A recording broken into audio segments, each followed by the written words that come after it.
So,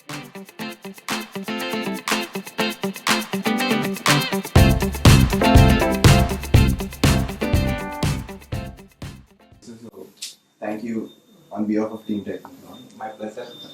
for accepting to the interview. So, my first question would be, what inspired you to pursue a career in physics? Your passion. Oh, okay. Since I was not exposed to many other things, so I had limited options. And in those limited options, is academics and this teaching profession, that was the best. What inspired you to go into academia and That's what I am telling. When I was in school, it was less reputed, you can say underprivileged type of school. So we did not know that there are many more careers. Although I don't repent now, but if I look back, I don't know if I had all those options. Maybe I do not know whether I would have gone to academics or not. Unfortunate that could have been very unfortunate thing in my life if I missed this academia. So there, the teacher is the ideal.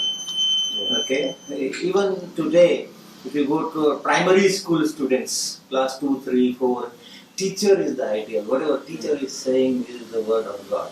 Okay. So almost every student is impressed by the teacher. But as the student is exposed to many more things, other things, to the society, and gradually the teacher slips from that position. Okay, that ideal God type position, the teacher slips down. So that was the thing. I used to just see my teachers standing on the board and talking to so many students. That fascinated me. In a very early stage, it was almost in my mind that I have to become a teacher. Now, what subject and what kind of institution, school, college, university, that was something I didn't know, but I have to become teacher. So that was instilled in my mind in a very early stage and remained there. And physics came, I would not say by accident, but I could have missed this line of physics. I was just narrowly, I could catch up this because when I was in class 2, mathematics was my fascination. I was doing lots of mathematics and I was enjoying. After doing class 12, after the examination and before admission to bachelor's program, BSc, we had some 2 months or so period. So in those 2 months I did really lot of mathematics, complex analysis, Wyckoff's and real analysis, routine, many things, linear algebra, modern algebra, many things I did in those 2 months.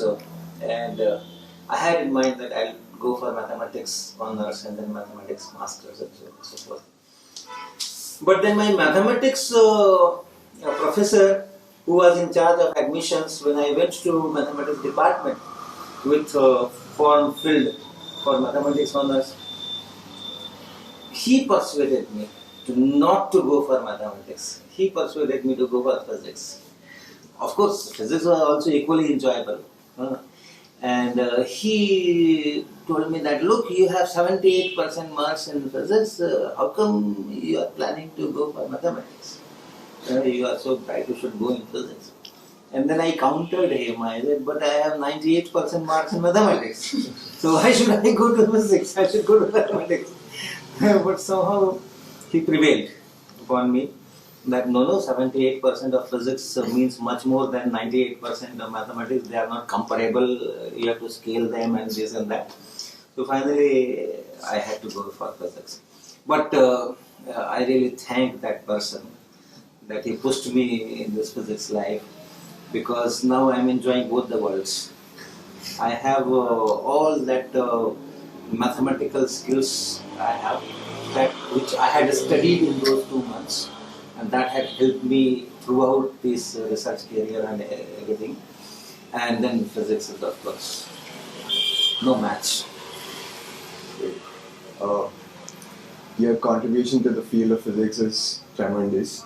Oh, I don't know that. Either because of being the professor of a very renowned institute and technical institute in India, or your most famous book for engineering aspirants in the country. So how do you feel about it? Becoming the somebody who people look up to. See, nowadays on televisions you hear a phrase again and again. Today also I heard it at least 2 times. मैं बहुत छोटा आदमी हूँ. Okay, so really I am no special. I am a very ordinary person. I do not have much depth in physics. I have not done a lot of research in physics. I'm just an ordinary professor, ordinary teacher. But the only thing is that yes, this book came when I was in Patna University. And in university system, you have a lot of freedom to do whatever you want to do. Here also we have a lot of freedom, but at the same time, the workload here is 2 orders of magnitude more than the workload at the university. So all those time was there. And then somewhere I learned during those initial years of Patna University that physics teaching or physics education or physics learning cannot be done in isolation. It has to be properly packaged according to the lifestyle of the audience. It's not the equation and it's not differential equation, it's not mathematics. Mathematics there, yes, you have to know what is Bessel function and what is Hankel's function, how to solve second order differential equation and this and that. But physics is very different. If you want to teach an equation, then you have to really look at your audience, which background the person is coming, what kind of games he or she is playing, what kind of food he or she is taking. Unless you know that cultural background, and you don't package your physics delivery according to that, tuned to that cultural background, that transmission is not very efficient. That I learned in the initial years. And there I found that, okay, there is a complete vacuum. I don't find any textbook or any teaching material which has been written keeping this in mind, that it is for Indian students and especially for people coming from smaller towns or villages or rural areas. So that was the vacuum. Alright? So I just gave it a try that I can, if I can fill that vacuum. If I can prepare a text material which is as authentic as Resnick Halliday or such books, but then it is packaged in according to the lifestyle, cultural background of our medium cities and rural areas. That's all I have done.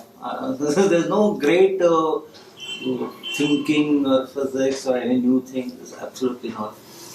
Now you say, how do I feel when I go to different places and so many students are there and they all. Yes, I feel that I am very fortunate. Very fortunate. So much of love, so much of affection of such a huge number of students and teachers. The community has given me much more than what I deserve. So I am grateful. That's all. So, the preface of the concepts of physics book reads, the motto underlying this book is physics is enjoyable. Exactly. So can you elaborate on that? People are scared of physics. Yeah, that is why I write that. It's a myth that physics is scary or it is difficult or you have to learn so many concepts, you have to learn so many equations, so many methods, so many procedures. That's a myth, right? It is enjoyable. It's really enjoyable. It's enjoyable, I'll tell you how. My team consists of students or youth coming from the neighboring villages who have not gone through any training, so to say, that sophisticated training in a good institute and all that. They are BSc students of some small college, or they have left all this studies, etc. That formed my group. Now these people when they talk to each other, they use the terminology of physics. If someone puts a hand on the friend's shoulder, he will say that, okay, I am applying 20 newtons on you. There's a kind of thing. Hey, don't shout at me. I'll slap you with 100 newtons of force. So that's the kind of terminology they are using in their conversations. Wherever they will be having that fruity or something, and they are using that straw, and then something is shrinking, that Tetra Pak is shrinking, immediately they will start discussing, okay, the pressure here has gone down and this has expanded and Boyle's law is here is Boyle's law. So they enjoy so much, okay, and from that the learning goes. So physics is really enjoyable. It's an unfortunate situation that students are presented physics in such a way that they feel it is difficult or it is scary. It's very unfortunate. And once you start enjoying, there's nothing like that. There's nothing like that. So how do you think a student can befriend physics and start enjoying? That onus is on teacher. That's not on the students. I will not give any suggestions to students. That onus is with teachers, and therefore I am doing this work almost every month or twice a month. I go somewhere, wherever someone calls me and brings 50 teachers there for 6 hours or 8 hours or 2 days or 3 days or 10 days. I try to go there, talk to those teachers and try to motivate those teachers. Let the teachers know first that physics is enjoyable. If the teachers start enjoying physics, then only it will go to the students. Right? Although this very fast changing scenario using technology, all that internet and web based courses and videos being available and all those things, that might change the scenario.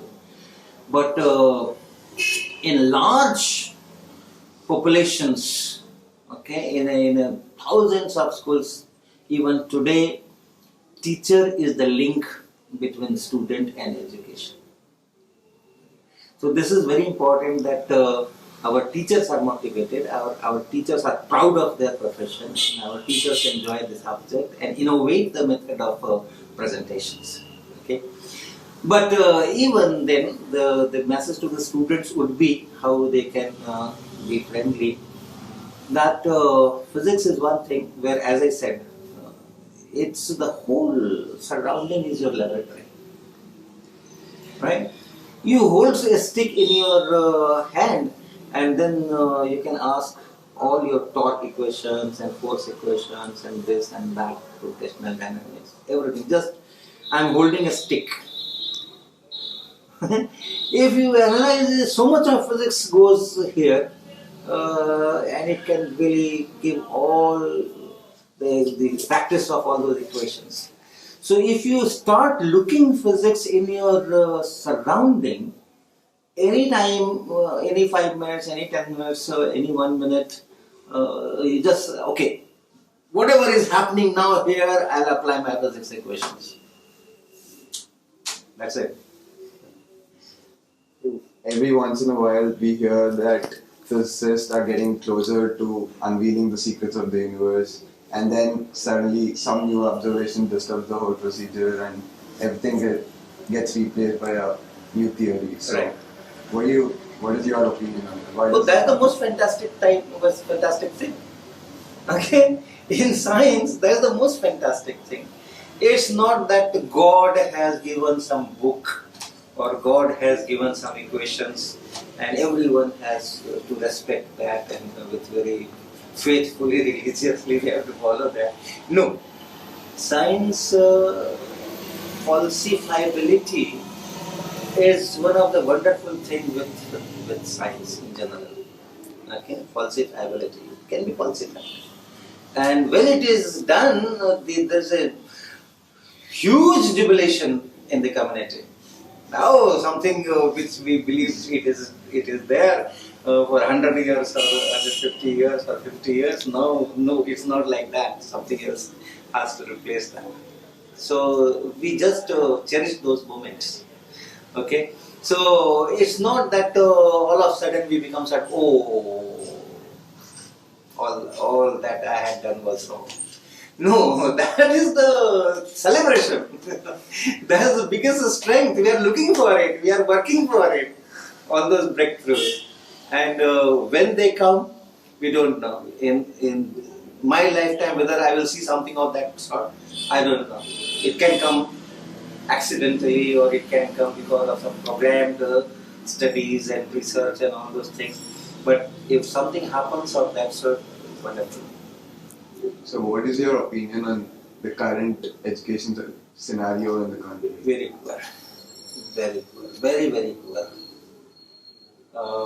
The current scenario is something which is demotivating students, which is counterproductive. It's going in negative direction. It's not that it's not doing anything, it's doing things but in negative direction. So, because science means innovations, science means something new, discovering something new, understanding threadbare analysis, and then new things, new innovations. Right? These are the basic blocks, building blocks of science or science education or science development further. And from the very beginning, from our primary school level, the whole system trains you to answer the pre-specified questions. The questions are there at the end of the chapter, and you have to answer those questions. So the whole spirit of science education is lost. The student is not getting trained in scientific culture. Okay, and that thing is not being inculcated. Rather, whatever is God-given, naturally given, before going to school, the preschool, those 3 years, that's the natural learning. That time, how much is a child learns? One full language, whatever you speak in the family. Now, you all know, learning a language is not a joke. For the next 12 years or 15 years, you keep trying, make the student learn the second language, and still it's very, very difficult. But in those 3 years, the first 3 years, before going to preschool, every child learns a full language. That's natural learning. There you have not given write 5 verbs and 5 names of 5 flowers, and no syllabus. Nothing is specified. From the surrounding, the child is picking up. Okay, so it's a natural strength which every child has, and during the schooling, we in a very structured manner we diminish that strength and train them not to think. Alright, you must have heard many tutors who prepare students for examinations. If you start thinking in the examination hall, how will you score? You have to score only in those 3 hours. And if you start thinking there, you are gone. Alright, the whole training is not to think. Right? The whole training is not to think. Is there, I am telling the teacher has to think, why should the student think? The teacher is explaining, and a good teacher means very good explanation. Right? He explains in a very lucid manner, explicit, so that the students understand it very well. So where is this thinking part? Where is the need for this student to think, because the teacher is explaining it so well? And if it is not explaining, the blame is on teacher, not on the student. And do you think that the teachers think? They also don't think. They also don't think. If I have to give a lecture on diffraction, I know what I have to do. I don't have to think anything. I have to write that equation and integrate, and I know the final result also. What should I think? Why should I think? And what do I think? So who is thinking? In this whole education system, who is thinking? The student is not thinking, the teacher is not thinking, the author is not thinking. Well, that's the worst part. So what do you think can be done to improve the situation? Well, this is something on which a serious debate, a serious discussion, serious workshops have to be held, and something drastic has to come. And as I said that I have very limited, I am very ordinary person, I do not have all those links to impress those policy makers and so on and so forth. So what I am trying to do at the teacher's level, if something can be done. Right? At teacher's level, if something can be done. If a teacher individually can do something to slightly, at least slightly rectify, slightly bringing that natural process of learning into the system. So now I am trying to evolve things. We have developed some about 400 very short experiments which can be integrated into the classroom teaching of 35 minutes period or 40 minutes period.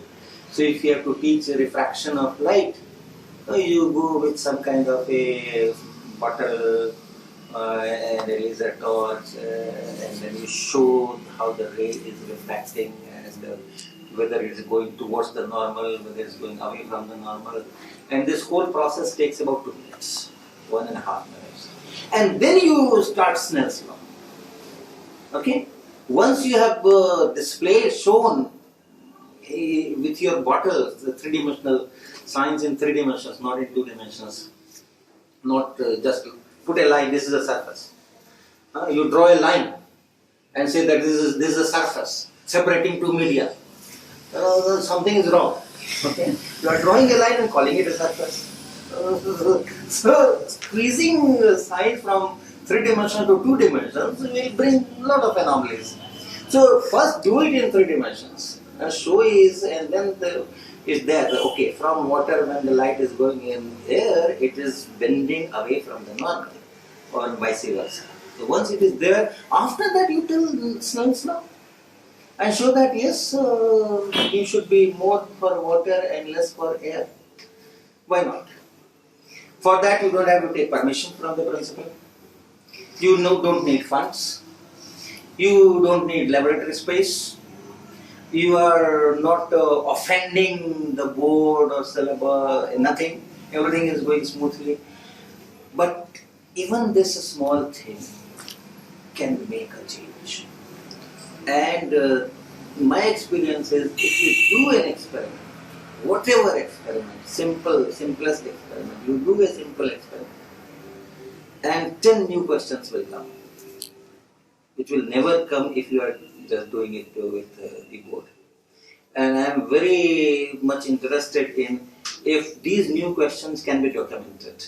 When I go for teachers' workshop and I do a small experiment, that 50-year-old experiment, at least 50-year-old experiment, put water in a glass tumbler, right? Fill it till the brim, put a postcard, invert, remove your fingers, and the water doesn't fall.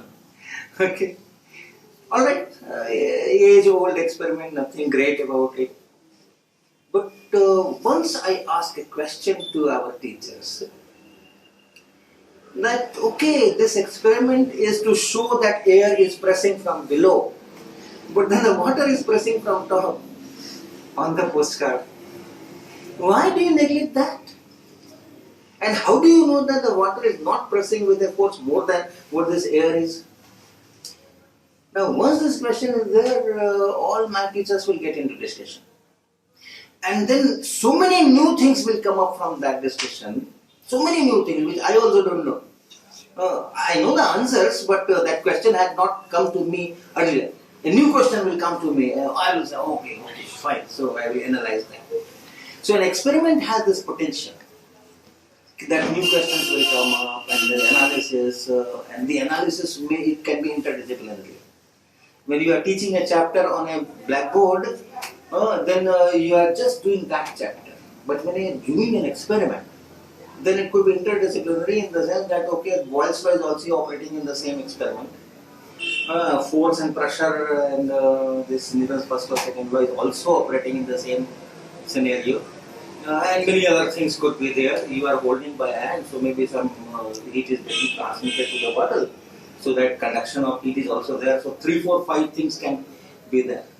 Could be an extremely good platform to build up this scientific culture.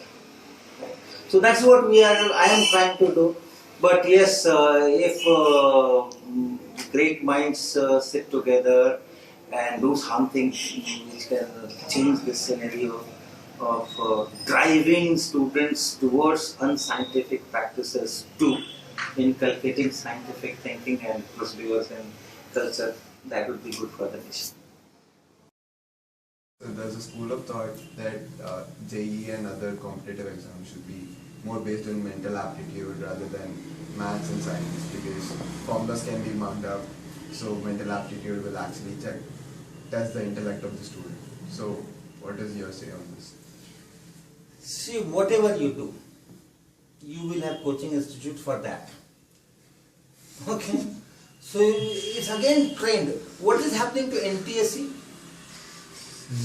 In NTSE examination, there is a big weightage on so-called logical reasoning type questions. Alright? But the market is flooded with all varieties of reasoning type questions which the setter can think of.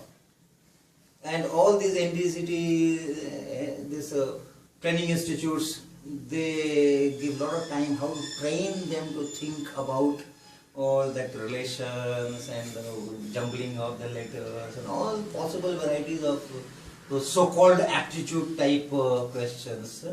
They will train the students, and once again it will again become who has taken what kind of coaching. So that is not the solution. That's not the solution. But yes, what you are saying, the present system in which IIT professors are always trying to come up with a question paper which needs better understanding of the subject than some practice. They are trying. But then IIT professors are not good at that. IIT professors are good at doing hi-fi research. Right? They have expertise in that. They have done 3 years of postdoctoral fellowship in Berkeley or California or this and that.